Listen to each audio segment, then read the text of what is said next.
Ça fait 3 ans que tous les jours, je fais du SEO, que je référence mes propres sites, que je référence les sites de mes clients. Et durant ces 3 dernières années, il y a vraiment un lot d'extensions Chrome qui m'ont accompagné tous les jours, où j'ai quasiment cliqué tous les jours sur leurs icônes pour les utiliser au quotidien. Je m'en débarrasse pas, elles me sont vraiment fondamentales. Franchement, il y a certaines d'entre elles, je ne sais même pas comment je pourrais travailler et être un bon consultant SEO sans ces extensions-là. Alors aujourd'hui, je vais toutes vous les présenter une par une, du moins celles que j'utilise vraiment tous les jours. En premier, on a Wapalizer. C'est une extension, quand vous cliquez dessus, elle vous permet de voir un peu toutes les technologies avec lesquelles le site que vous êtes en train de consulter fonctionne. Donc typiquement, moi je l'utilise surtout pour identifier rapidement le CMS. Si un prospect vient me voir avec un nouveau site et me demande des premiers insights SEO par exemple, avant que je lui fasse une propale, un devis, et ben, je vais rapidement voir sous quel CMS le site tourne, puisque du coup je connais moi typiquement pour WordPress, je connais les plugins qui vont permettre d'optimiser la web performance, etc., qui sont vraiment liés au CMS. Ça nous permet aussi de voir ici que le site est fait aussi avec le builder Elementor. On peut voir aussi les plugins qui sont utilisés et parfois donc s'il y a des sites JavaScript, ça nous permet d'identifier ici que le site utilise telle ou telle librairie JavaScript. Donc voilà pour ça, vraiment un super plugin, un peu la carte d'identité on va dire du site et de la techno utilisée. Ici, on a un plugin qui est hyper intéressant qui s'appelle Redirect Path. Ça vous permet de voir en tant que consultant SEO ou même en tant que développeur web si la page sur laquelle vous vous situez a été redirigée précédemment. Typiquement, ici on est sur la version HTTPS de ma page d'accueil. Si j'enlève le S et que je fais Entrée, on va réarriver donc sur la version HTTPS, mais ici l'extension, vous voyez, on a un petit 307 ici. Et donc, elle nous précise bien qu'il y a eu une redirection HTTP 307 depuis la version HTTP, donc non sécurisée, vers la version protocole HTTPS, donc sécurisée. C'est hyper intéressant pour pas se faire avoir. Parfois, ça peut permettre d'identifier qu'il y a des pages qui sont redirigées et puis après, du coup, c'est à vous de vous demander est-ce que c'est logique qu'elles soient redirigées? Est-ce que par exemple là, le code 307 c'est bien? Est-ce qu'on ferait pas mieux de mettre une 301 d'un point de vue SEO? C'est des questions qu'on peut se poser. Ici, on a une extension, je vais passer rapidement dessus. En fait, ça vous permet de voir le code source de votre page, un peu comme si vous faisiez hop, clic droit et il me semble que c'est ici, voilà, afficher le code source de la page. Sauf qu'ici, vous pouvez avoir une différence. Donc, vous voyez, vous avez le code source classique, le code source rendu, c'est-à-dire après interprétation du navigateur ou de Google des éléments, et ici la différence. Et vous pouvez voir en fait tout simplement s'il y a des éléments qui sont ajoutés avec le rendu ou pas de la page. Je ne vais pas rentrer dans les termes techniques, mais typiquement, si vous avez des éléments qui sont générés en JavaScript, ils peuvent ne pas être présents ici au rendu raw, donc classique, mais plutôt dans le code donc render, donc le code rendu. Et donc, vous pouvez le voir ici en ligne verte, ça peut permettre d'identifier des éléments. Celui-ci, ce n'est pas un add-on que j'utilise vraiment tous les jours, mais quand je fais des audits techniques notamment, il m'est super utile. Alors, un autre que j'utilise vraiment là quasiment tous les jours, c'est celui-ci. C'est le Web Developer Tool. Et là, vous avez tellement de fonctionnalités, c'est vraiment abusé. Mais je vais vous montrer moi ce que j'utilise le plus. Ce que j'utilise le plus, ça va être Disable JavaScript. Pareil, en fait, si vous activez ça, vous rechargez la page. Vous voyez du coup le site tel qu'il est sans interprétation des JavaScript sur le site. Donc ça peut être super utile. Moi, je sais que j'ai un site WordPress globalement avec aucune fonctionnalité JavaScript ou presque. Donc ça ne change rien, mais pour certains sites, ça peut être sympa. Vous avez la même fonctionnalité avec le CSS où vous pouvez faire Disable All Styles juste ici. Et sinon, ce que j'utilise vraiment le plus là-dessus, ça va être dans Information. Vous pouvez faire View Document Outline. Et donc là, vous pouvez rapidement copier-coller, vous voyez, les HN, donc H1, H2 de la page sur laquelle vous êtes. Une autre dernière fonctionnalité de ce couteau suisse, vous l'aurez compris, c'est View Link Information. Et donc là, vous pouvez rapidement, sur une page, extraire tous les liens qui se situent sur la page. Donc là, on voit qu'il y a tous les liens de mon footer, etc. Et je vais juste vous montrer la toute dernière. C'est Display Link Details.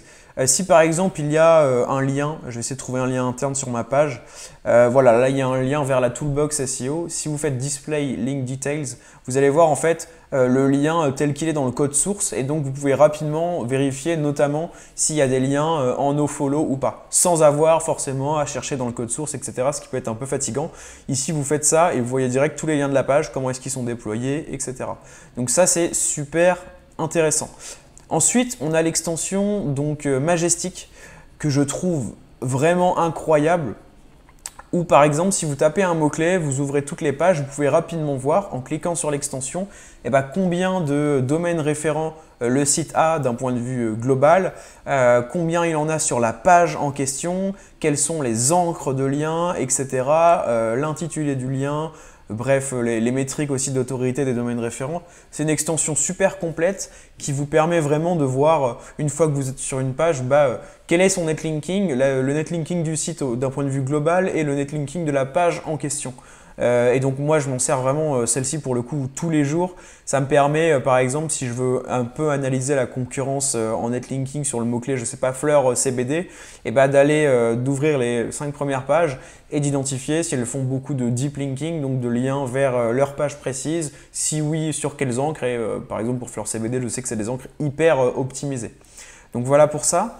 L'extension aussi, je crois que celle-ci c'est vraiment celle que j'utilise le plus dans tout le pool d'extensions que je vous présente, c'est Detailed SEO qui permet rapidement de voir les éléments d'optimisation on-page SEO d'une page. Je m'explique en langage français. Typiquement, dès qu'on clique sur l'extension, dans l'onglet Overview, on voit directement le title de la page, la méta-description, l'URL canonical, les indications un peu pour les robots moteurs de recherche, donc si la page est en no-index ou pas typiquement, le nombre de mots, attention à cette métrique-là, elle est un peu biaisée je trouve. Et donc ensuite vous avez l'onglet Headings qui est hyper intéressant, où là on retrouve un peu comme on avait sur Web Developer Extension, tous les HN de la page.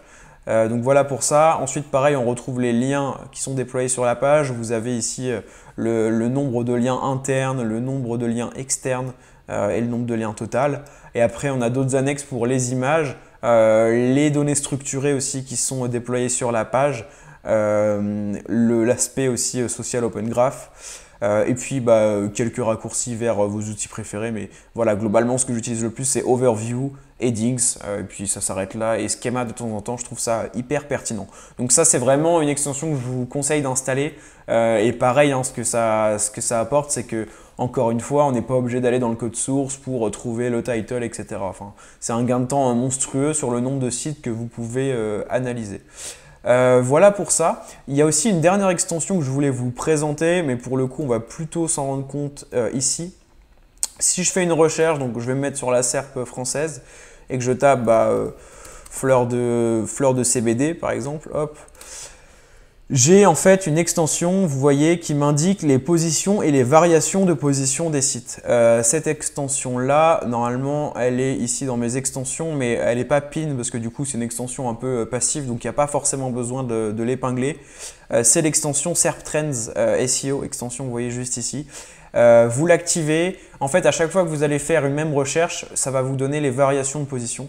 Par contre, vous voyez, il y a un seul biais sur cette extension-là. C'est que là, ici, elle nous indique que The Green Store sont premiers. Elle nous met un petit 1 ici, alors qu'en vérité, il y a cbd.fr juste avant. Donc en fait, au niveau des positions en elles-mêmes, des fois, c'est biaisé. Pareil, quand il y a des résultats indentés, vous savez, quand il y a deux résultats d'un même site à la suite, les résultats indentés, il ne va pas forcément les compter. Donc, ne pas se fier vraiment à la position. Par contre, les variations de position, c'est hyper intéressant. Et moi, je sais qu'il y a des SERP que je consulte comme ça assez régulièrement, manuellement. Et ça me permet de voir comme ça rapidement, ok, The Green Store, ils ont fait plus 3 là par rapport à la dernière fois. Peut-être qu'ils ont changé quelque chose sur leur page, peut-être qu'ils ont ajouté des backlinks, etc. Et donc, je peux aller vérifier.